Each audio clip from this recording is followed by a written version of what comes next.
Okay, so you know that moment. When you land somewhere new, or maybe even just step back into your old life after being away, and something just feels, well, a bit off. Yeah, that sort of mental stumble, the recalibration. Exactly.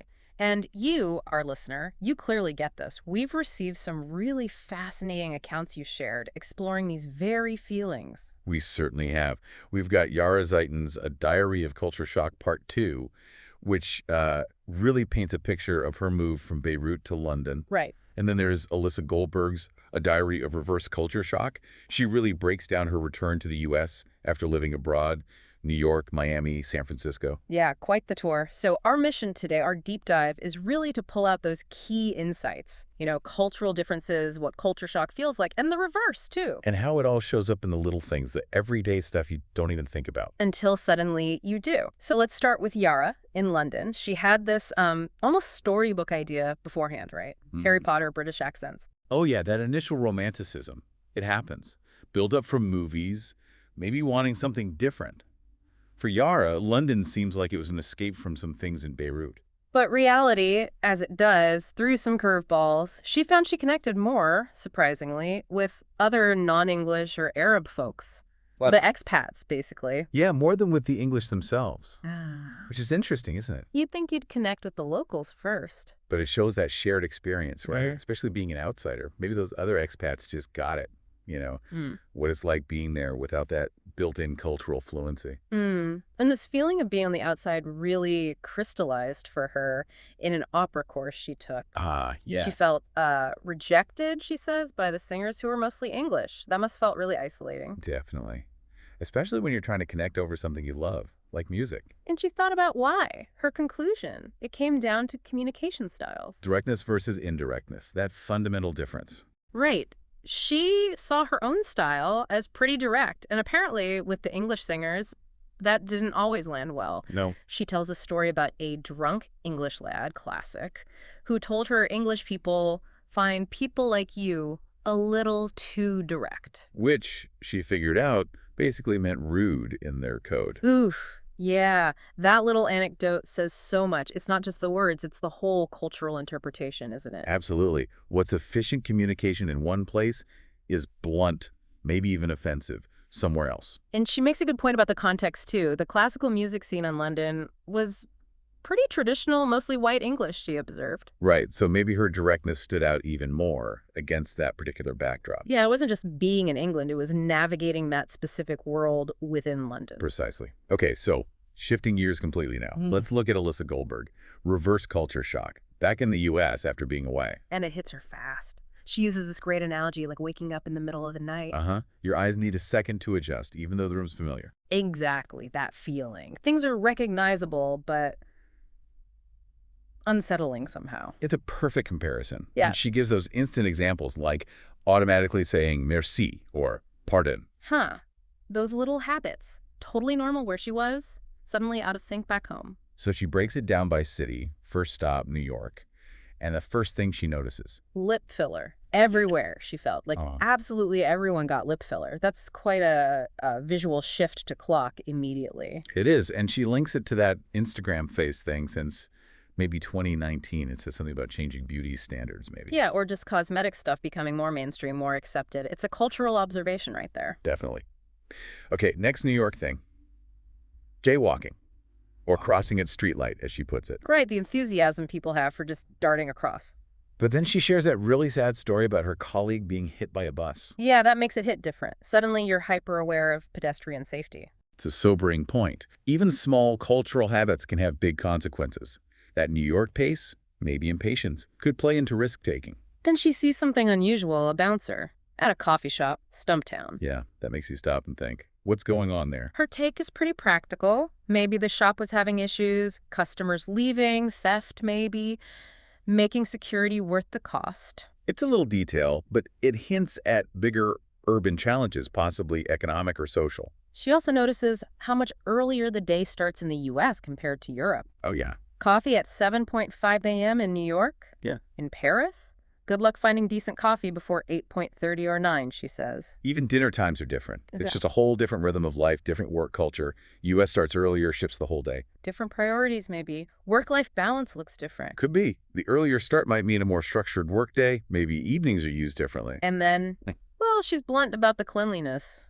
Or lack of it. Uh-oh. The story about almost stepping on a used menstrual pad is Yeah. memorable. Wow. Okay, it's a visceral observation. Shows how much perceptions of cleanliness vary. Maybe differences in public sanitation, too. Then sticker shock. A $23 bagel Ouch. That'll do it. really highlights the cost of living in NYC. Probably a huge contrast to where she'd been. Sure. And interestingly, she felt like a tourist in her old city. Stayed in a hotel. That must be strange. Feeling disconnected from a place you knew so well. Like being unmoored, maybe? Staying in a hotel is like choosing that outsider view, maybe to process the changes. Makes sense. But she also finds comfort, right, in the familiar stuff. Yeah. Bagel shops, bodegas, diners, Duane Reade, the great equalizer, she calls them.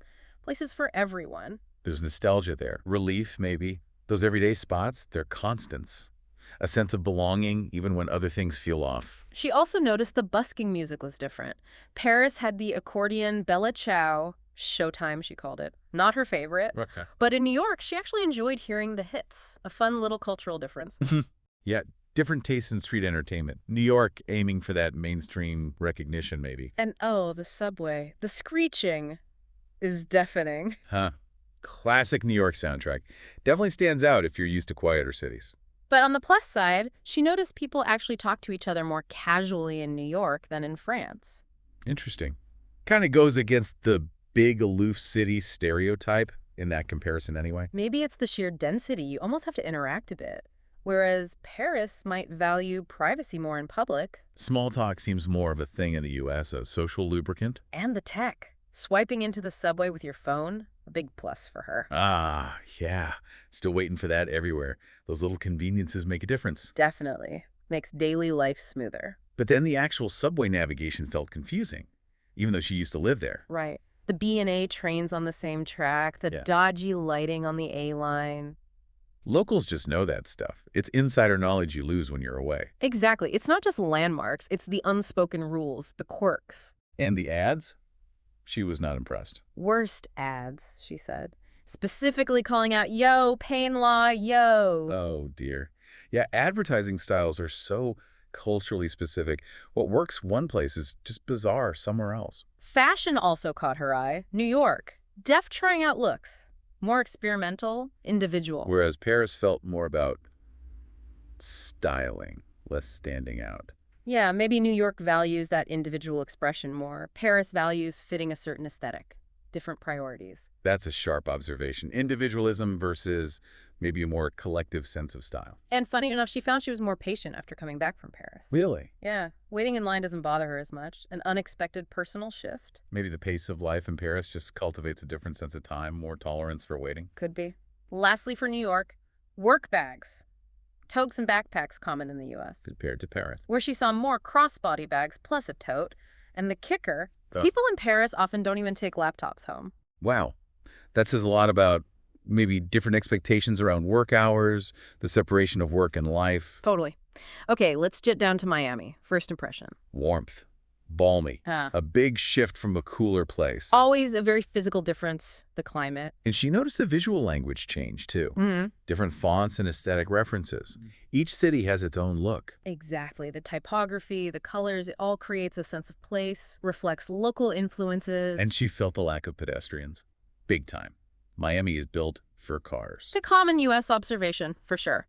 Very different urban planning than many European cities. Absolutely. Yep. Reflects history, infrastructure choices. The interior design stood out too. Pink and green, chandeliers, palm trees.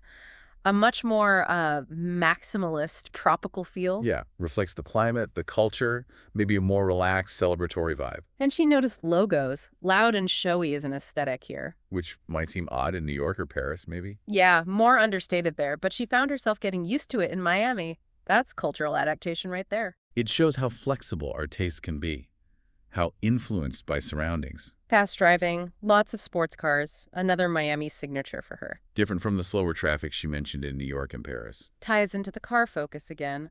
Maybe driving there is more about speed, display. Could be.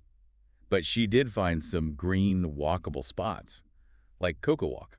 A welcome contrast shows efforts to create more human-scale spaces. And she felt this energy in Miami, right? Like, people feel like they're part of building something. Lots of newcomers. Yeah, that dynamic entrepreneurial feel you get in fast-growing places. And the Latin influence was huge. Yeah. Spanish everywhere, the food. Venezuelan bakeries, Peruvian tapas, Cuban sandwiches paints a really vivid picture of Miami's multicultural makeup. Absolutely.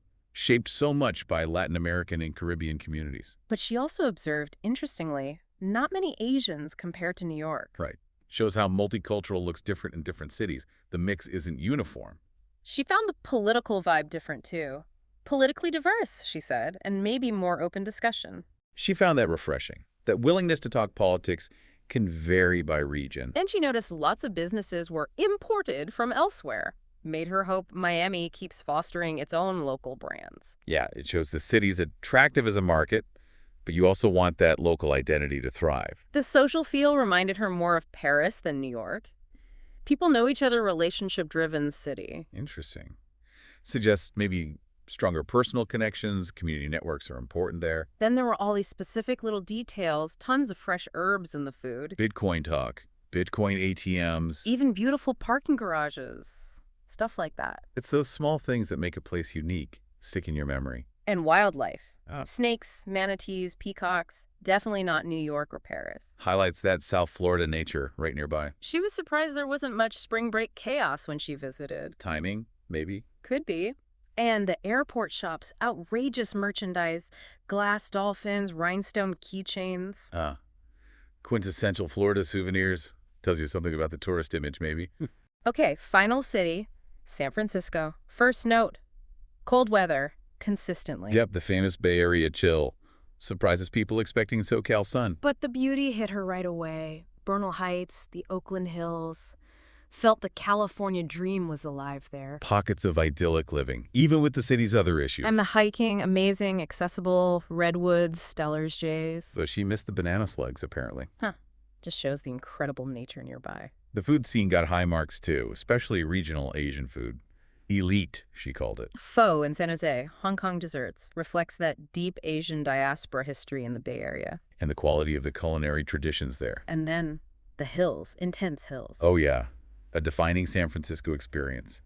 Affects everything. Driving, walking, the whole look of the city. The smell of jasmine in Bernal Heights, a nice sensory detail. Those little things create strong memories of a place. So she loved the California dream vibe on sunny days, and the pastries were good, but maybe too creative. Compared to simpler French pastries?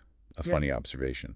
Highlights different food philosophies, maybe. American cuisine often embraces that experimentation more. True. But she also found comfort in classic Americana, like House of Prime Rib. Creamed corn, bottomless martinis. Sometimes the familiar, unpretentious stuff is what you need. Absolutely, a sense of connection back home. But then the tone shifts quite dramatically. She addresses the homelessness and drug use crisis. Yeah, especially in the Tenderloin. Very visible, very concerning.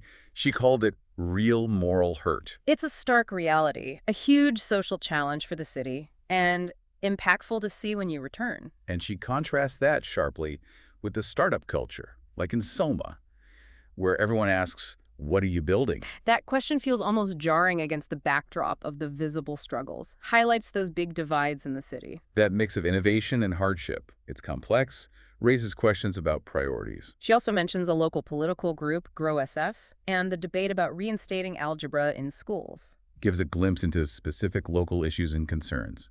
Shows she's plugging back into the community debates. And finally, remote work policies. She saw a contrast between the U.S. and France. France having more in-office work generally. Yeah, both during and after the pandemic, she observed. Different cultural norms around work flexibility. Reflects different employer expectations, maybe different views on that work-life balance again. Wow. What a journey through these diaries. It's just fascinating how much culture shapes everything, isn't it? Totally. From how you talk, like Yara in London, to what you see, like the aesthetics Alyssa noticed. Whether you're going somewhere new or coming home, those cultural lenses just change how you see the world. Absolutely. And comparing the experiences is where you really see it. The communication styles, the pace of life, the social issues that are visible. It's like these diaries give us multiple angles on those underlying cultural rules and assumptions. Exactly. So for you listening, think about your own times navigating new places or coming back home. What were those little differences or maybe big ones that jumped out at you? And what did noticing them reveal? About those unspoken rules, the values, the layers of meaning baked into different cultures, definitely something to keep thinking about.